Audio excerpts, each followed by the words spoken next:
देखिए अपन डिस्कस कर रहे थे रिकॉर्डिंग ऑफ बैंकिंग ट्रांजैक्शन। जो बैंक से रिलेटेड ट्रांजैक्शंस होती हैं उनकी क्या जर्नल एंट्री पास होती है बिजनेस की बुक्स में, ऑर्गेनाइजेशन की बुक्स में, वो अपन डिस्कस कर रहे थे।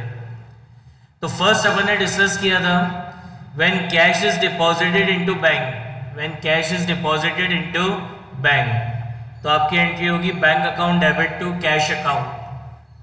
फिर पढ़ा था when cash is withdrawn from the bank for office use, when cash is withdrawn from the bank for office use तो आपकी एंट्री होगी क्या, cash account debit to bank account. फिर अपन ने डिस्कस किया था व्हेन चेक कॉमर draft etcetera receive from the customer are deposited into the bank on same day, कि कस्टमर से कोई चेक या ड्राफ्ट आपने रिसीव करा और आपने उसको सेम डे की सेम डे बैंक में डिपॉजिट करा दिया, तो आपकी एंट्री हो जाएगी bank account debit to customer personal account, bank account debit to customer personal account. उसके बाद है व्हेन चेक कॉमर draft etcetera receive from the customer are not send to the bank on the same day, कि customer से कोई check या draft आपने receive करा बट आपने उसको सेम डे बैंक में डिपॉजिट नहीं कराया, तो आपकी एंट्री हो जाएगी cheque in hand account debit to customer account, cheque in hand account debit to customer account. फिर when above cheque of the draft send to the bank, उसके बाद जिस भी डेट को आप ये चेक या ड्राफ्ट अपने बैंक में डिपॉजिट कराएंगे तो आपकी एंट्री हो जाएगी bank account debit, bank account debit to cheque in hand, bank account debit to cheque in hand. फिर है when customer directly deposit the amount in our bank account, या कोई कस्टमर है उसने डायरेक्टली हमारे बैंक में अगर कोई अमाउंट डिपॉजिट करा दिया है तो उसकी एंट्री हो जाएगी आपकी bank account debit, bank account debit to customer personal account.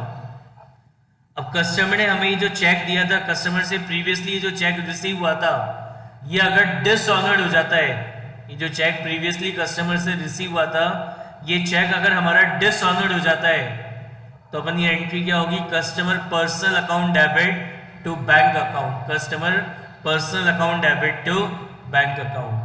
तो यहाँ तक अपन ने सारा डिस्कस कर लिया था। यहाँ तक अगर किसी को कोई डाउट है तो बताइए। सेवेंथ एंट्री तक अपन ने सब डिस्कस कर लिया था। यहाँ तक कोई डाउट है तो बताइए किसी भी ट्रांजेक्शन में। Any doubt?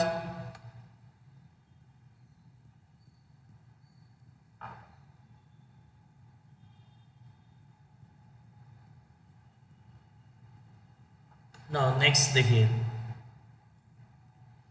क्या लिखा है, when a cheque is receive from a customer, when cheque is receive from a customer and discount is allowed to him and if the cheque is deposit into the bank, ये bank होगा, deposited into the bank on the same day. क्या मतलब है इसका, जैसे हमारा कोई customer है, उससे हमें 10,000 रुपीज लेने थे, उससे हमें कितने लेने थे, 10,000 रुपीज लेने थे, लेकिन अपन ने 9,800 रुपीज का चेक रिसीव करा, 9,800 रुपीज का चेक रिसीव करा in full settlement of his account, यानी हमने कस्टमर को 200 रुपीज का क्या दे दिया, डिस्काउंट दे दिया। हमने कस्टमर को 200 का क्या दे दिया, डिस्काउंट दे दिया। क्या समझ में आया कि हमें कस्टमर से 10,000 रुपीज रिसीव करने थे, लेकिन हमने कस्टमर से 9,800 का क्या रिसीव करा, चेक रिसीव करा और उसका फुल सेटलमेंट कर दिया, यानी हमने कस्टमर को 200 रुपीज का क्या दे दिया, डिस्काउंट दे दिया। तो कस्टमर से जो चेक अपन को रिसीव हुआ 9,800 का, हमने उसको सेम डे की सेम डे क्या करा, बैंक में डिपॉजिट भी करा दिया। हमने उसको सेम डे की सेम डे बैंक में डिपॉजिट भी करा दिया।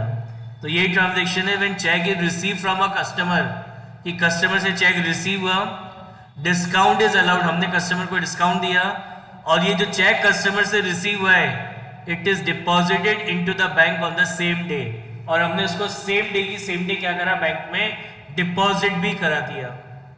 तो अब यहाँ पे कौन कौन से अकाउंट इफेक्ट होंगे, सबसे पहले आपका बैंक अकाउंट इफेक्ट होगा, देन उसके बाद आपका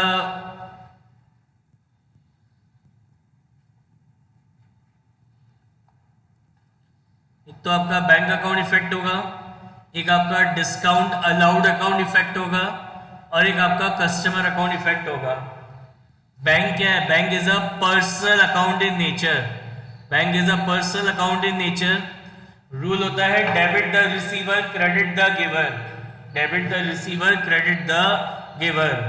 तो बैंक आपसे चेक रिसीव कर रहा है तो रूल होता है debit the receiver. Discount allowed, ये आपका एक्सपेंस है, so it is a nominal account in nature. Rule होता है debit all expenses and losses credit all income and gains. तो debit all expenses and losses. Customer क्या है? Personal account in nature. Rule होता है debit the receiver credit the giver. तो customer दे रहा है यानी क्रेडिट द गिवर। तो आपकी एंट्री क्या होगी? जब कस्टमर से चेक रिसीव होगा एज वेल हम उसको डिस्काउंट देंगे तो हमारी एंट्री क्या होगी? Bank account debit, discount allowed account debit to customer personal account, to customer personal account, right. लिखा है in case the about cheque is dishonoured and the discount allowed to customer will also be withdrawn. अच्छा मेरे को एक बात बताइए, जैसे entry number 8 है, यहाँ पे कह रहा है ये जो चेक अपन को रिसीव हुआ था ये सेम डे डिपॉजिट हो गया, लेकिन अगर ये जो चेक अपन को रिसीव हुआ है जिसपे अपन ने डिस्काउंट भी दिया है, अगर ये चेक अगर सेम डे डिपॉजिट नहीं होता तो इस एंट्री में क्या चेंज आता? ये जो एंट्री अभी अपन ने करी bank account debit, discount allowed account debit to customer personal account, तो इस एंट्री में क्या चेंज आता अगर ये चेक सेम डे डिपॉजिट नहीं होता बैंक में? तो नो।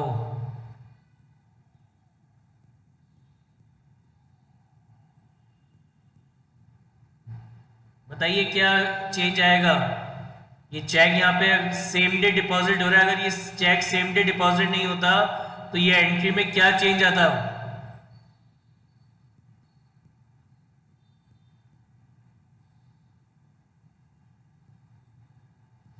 इसमें ये चेंज आता है यहाँ पे जो बैंक अकाउंट डेबिट करा है, इस बैंक अकाउंट को डेबिट करने के बजाय यहाँ पे डेबिट होता है चेक इन हैंड अकाउंट। यहाँ पे क्या डेबिट होता?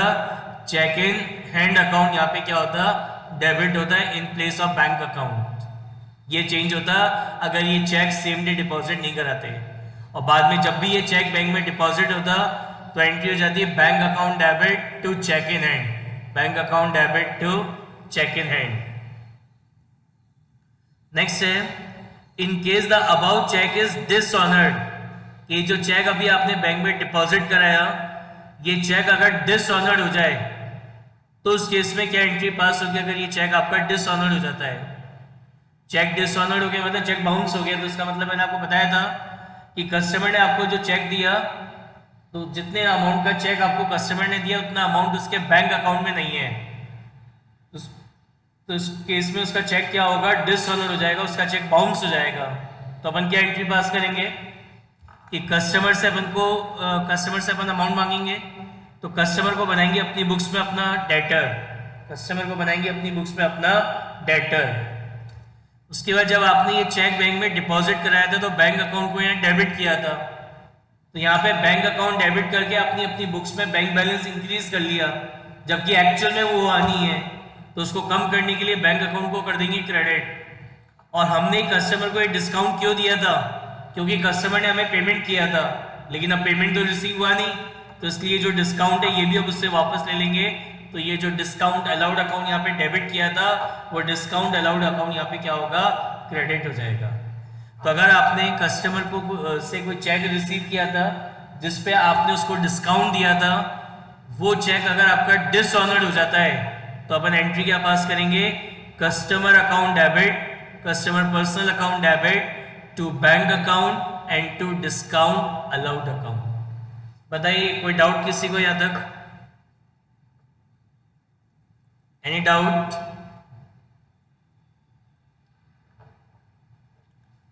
नेक्स्ट है when payment is made by issue of a cheque, कि जब पेमेंट किया by issue of a cheque, cheque issue करके पेमेंट किया। जैसे हमारा कोई सप्लायर है, हमारा क्रेडिटर है, हम अपने क्रेडिटर को पेमेंट कर रहे हैं बाय चेक। क्रेडिटर्स को जो पेमेंट हो रहा है वो कैसे हो रहा है? क्रेडिटर्स को पेमेंट हो रहा है कैसे? By check.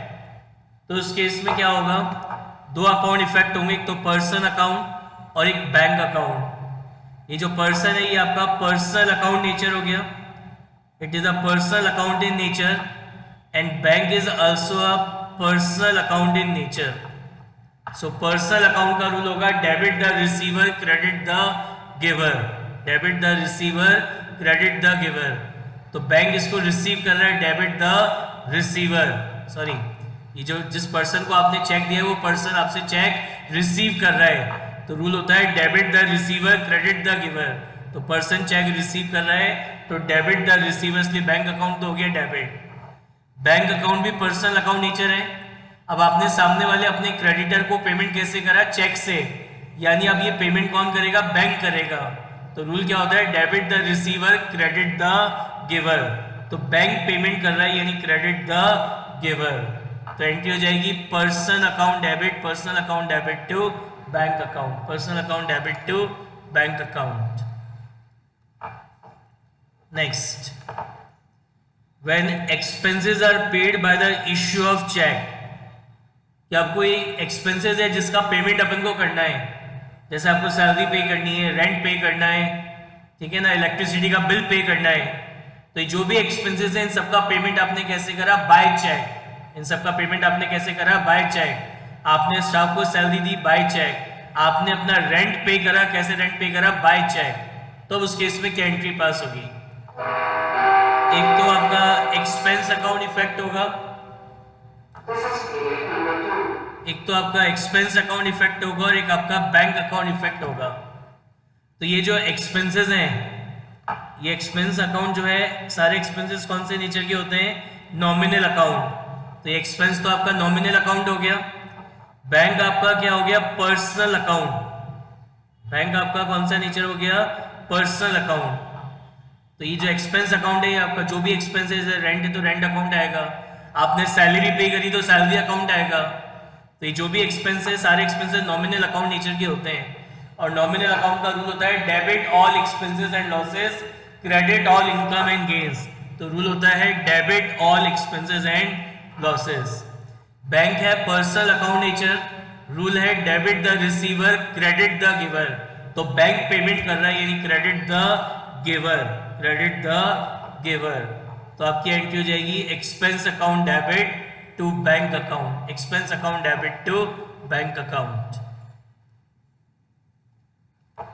नेक्स्ट है when cash is withdrawn from the bank for the personal use of the proprietor, कि हमने बैंक से कैश विथड्रॉ करा for the personal use, for the personal use of the proprietor.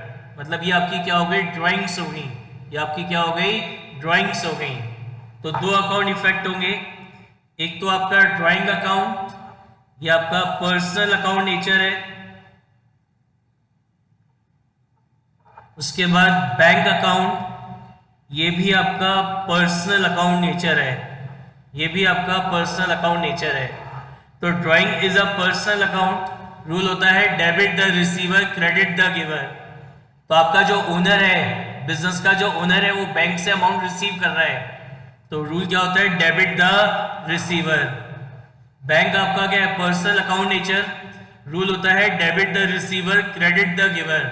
तो अब ये amount कौन पे कर रहा है, पैसा कहां से निकाला, बैंक से, तो ये पैसा आपके ओनर को कौन दे रहा है, बैंक दे रहा है। तो रूल होता है debit the receiver credit the giver. तो बैंक अमाउंट पे कर रहा है यानी क्रेडिट द गिवर। तो एंट्री हो जाएगी drawing account debit to bank account. बताइए इसमें कोई डाउट हो तो पूछिए, यहां तक किसी को कोई डाउट है तो बताइए।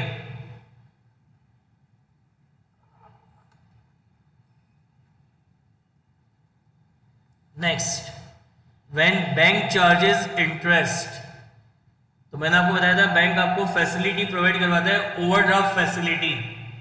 बैंक आपको एक फैसिलिटी देता है जिसका जो होती है आपकी ओवरड्राफ्ट फैसिलिटी। ओवरड्राफ्ट फैसिलिटी जो बैंक आपको प्रोवाइड करवाता है, तो बैंक उस पर आपसे क्या करता है, इंटरेस्ट चार्ज करता है। बैंक उससे आपसे क्या करता है, इंटरेस्ट चार्ज करता है। देखो एक और रूल है, इसको भी आप समझ लीजिए। क्या?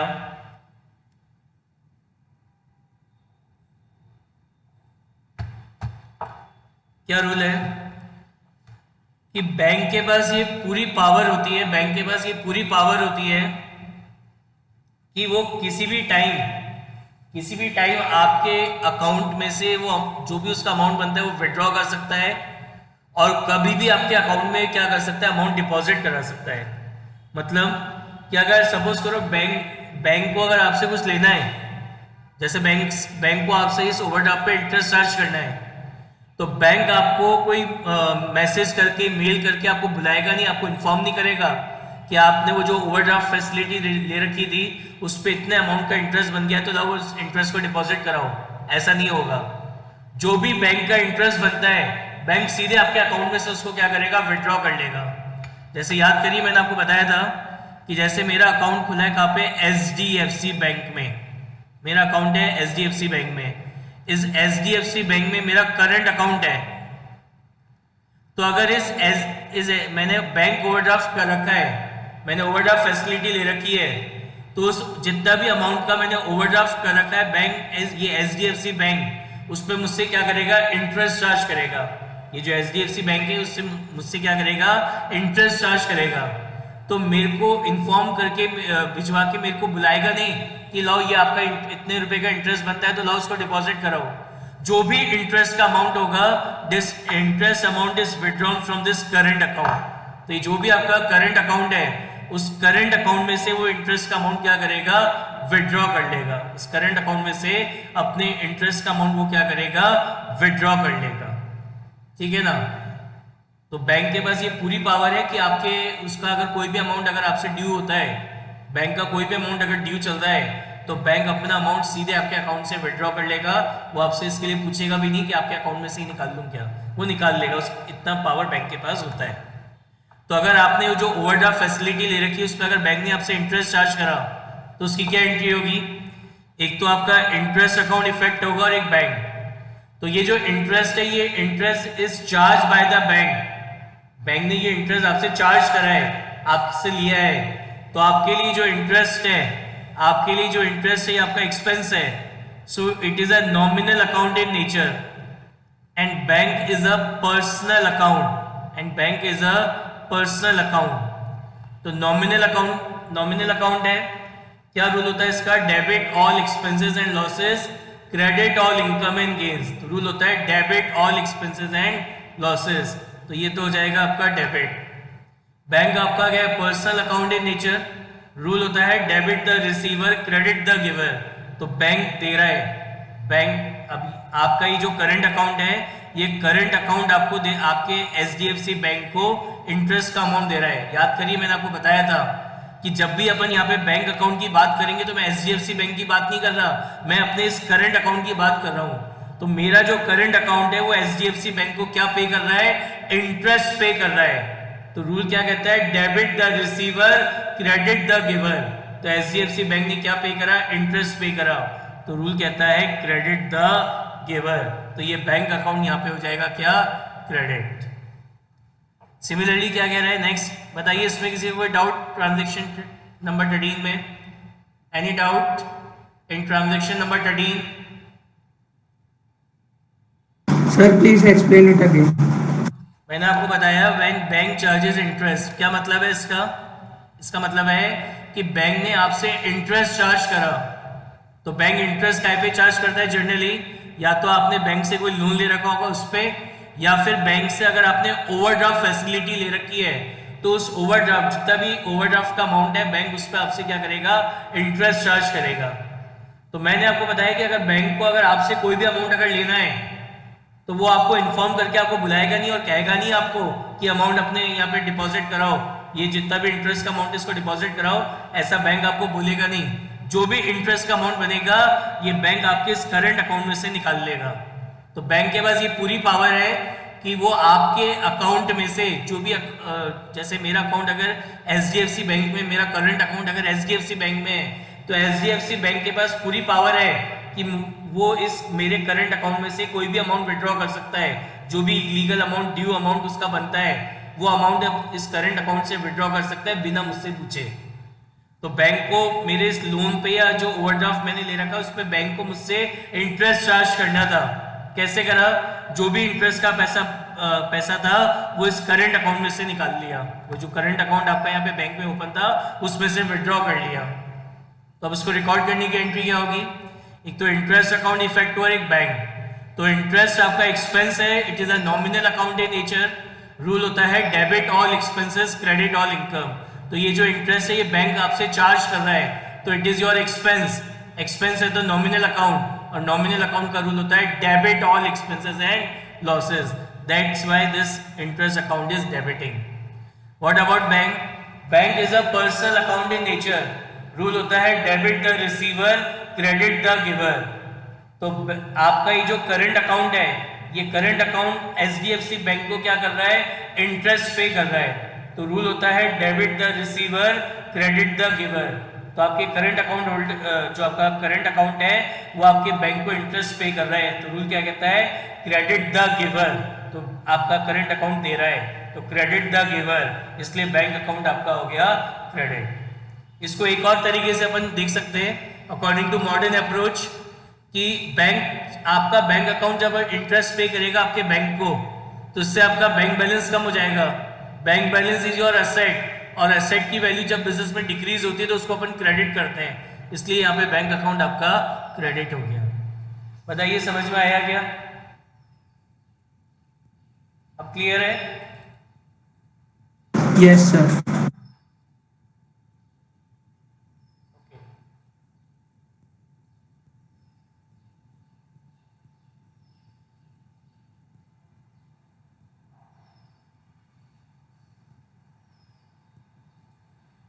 Next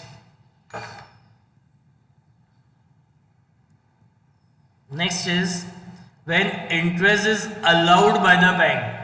अब बैंक ने आपको इंटरेस्ट दिया कि सपोज करो बैंक में आपने कोई एफडी करवा रखी है, फिक्स डिपॉजिट। तो ये जो फिक्स डिपॉजिट आपने बैंक में करा रखी है, बैंक इस पे आपको क्या करेगा? इस फिक्स डिपॉजिट पे बैंक आपको इंटरेस्ट देगा। तो वापस वही बात कि जो भी इंटरेस्ट का अमाउंट है बैंक आके नहीं देगा आपको कि बोले ये लो आपका इतना इंटरेस्ट बन गया तो वो आपको आके पे कर रहा है, नहीं।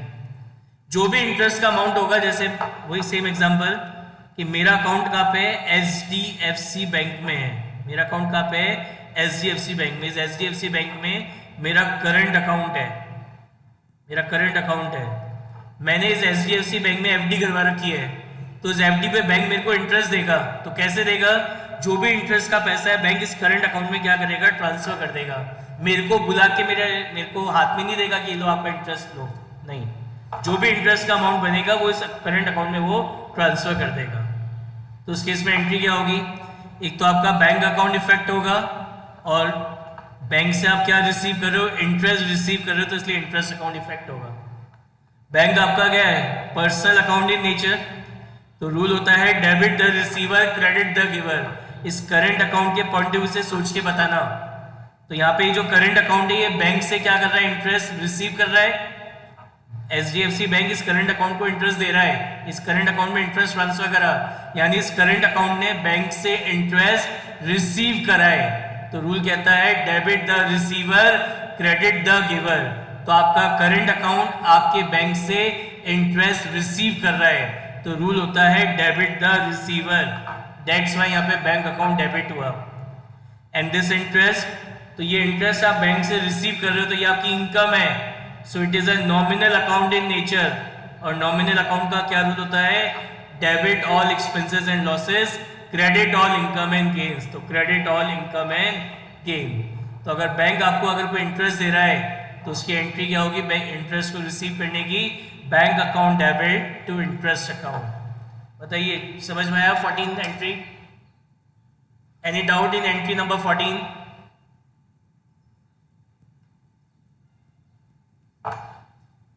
Next, when bank charges some amount for the services rendered by the bank।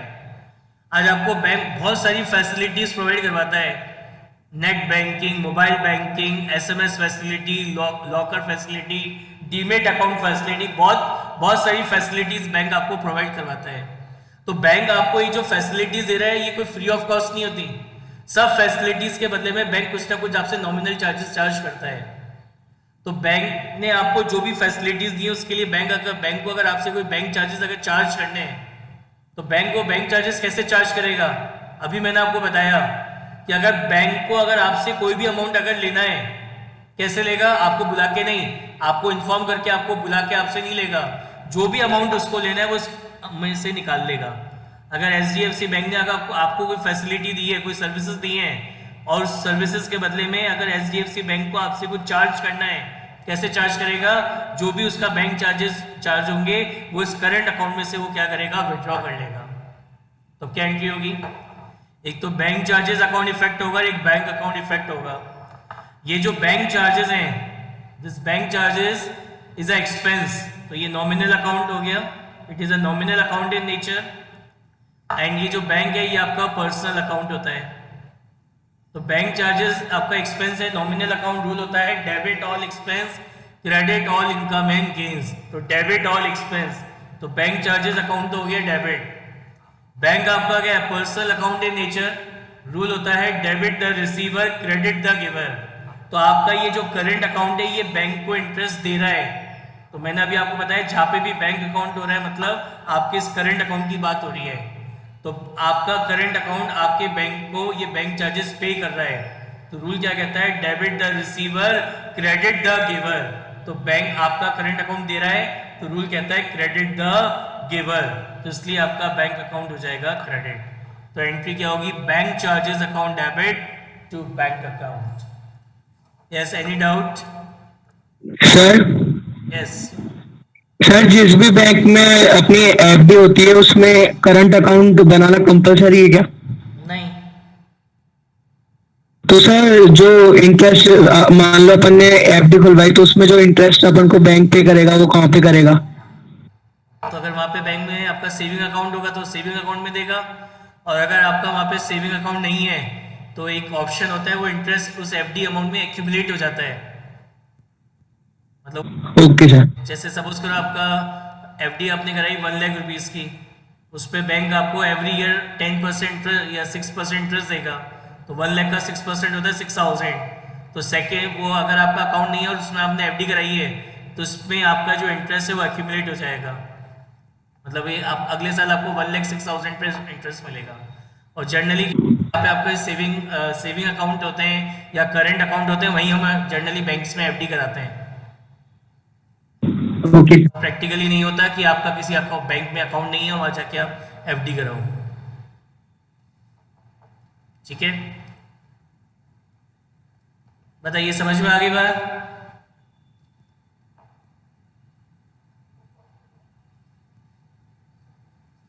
ना नेक्स्ट टॉपिक अपन पढ़ रहे हैं, डेट इज बैड डेब्ट्स।